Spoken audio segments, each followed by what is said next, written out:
నేను చెప్తా ఉన్నా, 600 100 వారైనా 4% రిజర్వేషన్లు ఉండి తీరాల్సిందే.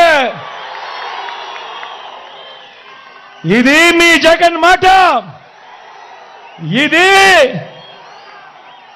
వైఎస్ఆర్ బిడ్డ మాట.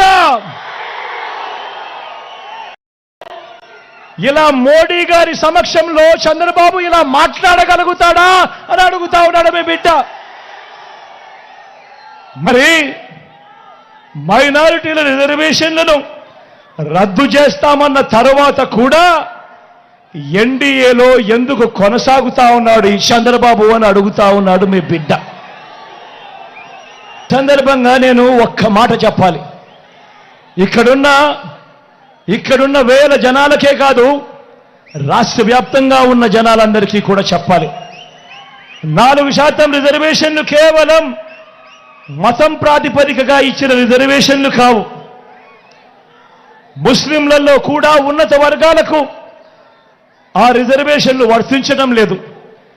పఠాన్లకు వర్తించడం లేదు, సయ్యదులకు వర్తించడం లేదు, మొఘల్స్కు వర్తించడం లేదు. ఇవి కేవలం వెనుకబాటు ప్రాతిపదికగా మాత్రమే ఇచ్చినవి. అందరూ గమనించాల్సింది ఏమిటి అనంటే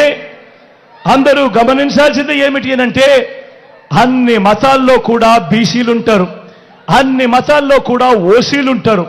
మరి అలాంటప్పుడు మైనారిటీలను వేరుగా చూడడం, రాజకీయ స్వార్థం కోసం మైనారిటీలకు నోటిదాకా వచ్చిన కూడును తీసేయాలనుకోవడం ఎంత మటుకు ధర్మము అని చెప్పి అడుగుతా ఉన్నాడు మీ బిడ్డ. ఇవి రాజ్యాంగానికి లోబడి ఇచ్చిన రిజర్వేషన్లు. రాజకీయ స్వార్థం కోసం వారి జీవితాలతో ఆడుకోవడం దుర్మార్గం కాడా అని అడుగుతా ఉన్నాడు మీ బిడ్డ. అందుకే ఇవి ఎట్టి పరిస్థితిలోనూ కొనసాగుతాయి. 4% రిజర్వేషన్ల విషయంలో కానివ్వండి, ఎన్ఆర్సీ విషయంలో కానివ్వండి, సిఏఏ విషయంలో కానివ్వండి, ఇంకా ఏ అంశంలో అయినా మైనారిటీల మనోభావాలకు, వారి ఇజ్జత్ ఔర్ ఇమాన్కు అండగా నిలబడుతూ మద్దతుగా ఎల్లప్పుడూ ఉంటామని చెప్పి సందర్భంగా తెలియజేస్తా ఉన్నా.